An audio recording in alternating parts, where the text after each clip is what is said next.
I'm okay, I'm fine. Kincana, Kincana, teng neng neng neng neng.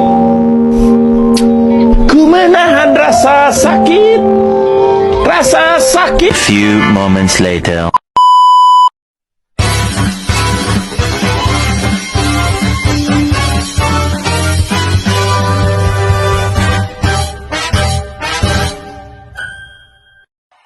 Assalamualaikum warahmatullahi wabarakatuh. Perkenalkan, nama saya Fitri, kelas 11 IPS 1. Kali ini saya akan membahas bab 2, yaitu sebanyak 2 KD. KD 1 pertumbuhan ekonomi dan KD 2 pembangunan ekonomi. KD 1 pertumbuhan ekonomi sebagai kenaikan GNP tanpa melihat apakah kenaikan itu lebih besar atau lebih kecil dari pertumbuhan penduduk. Selain itu, tanpa melihat apakah ada atau tidaknya perubahan dalam struktur ekonomi maupun no ekonomi. Tanya jawab. 1. Apa itu akumulasi modal? Akumulasi modal akan terjadi jika ada sebagian pendapat yang disisihkan, tidak dikonsumsi semua, dan ditabung yang kemudian diinvestasikan untuk memperbesar output pada masa yang akan datang. 2. Pertumbuhan penduduk.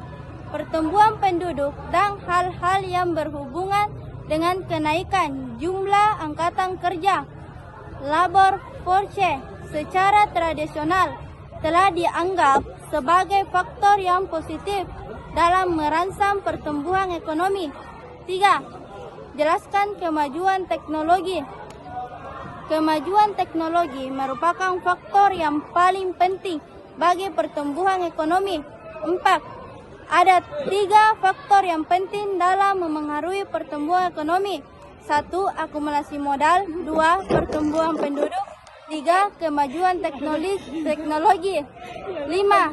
Sebutkan teori pertumbuhan ekonomi. 1. Teori pertumbuhan ekonomi historis.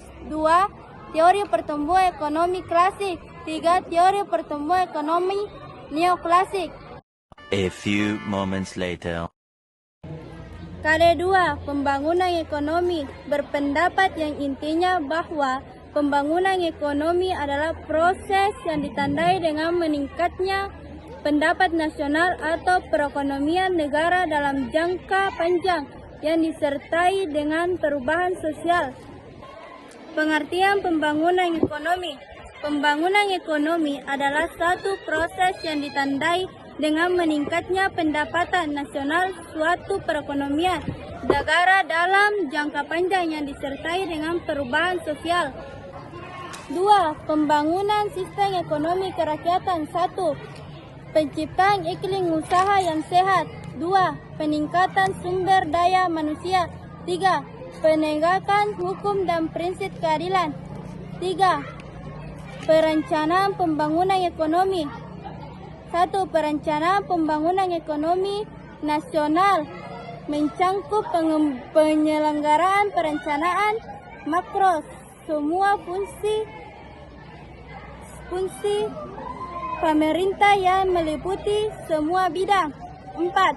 Perencanaan pembangunan nasional dengan melalui tahap-tahap. 1. Penyusun rencana. 2. Penetapan rencana. 3. Pengadaan pelaksanaan rencana. 4. Evaluasi pelaksanaan rencana. 5. Faktor-faktor yang memengaruhi pembangunan ekonomi. 1. Faktor ekonomi. 2. Faktor non-ekonomi. Itulah tadi hasil diskusi saya di bab 2. Sekian dan terima kasih. Assalamualaikum warahmatullahi wabarakatuh.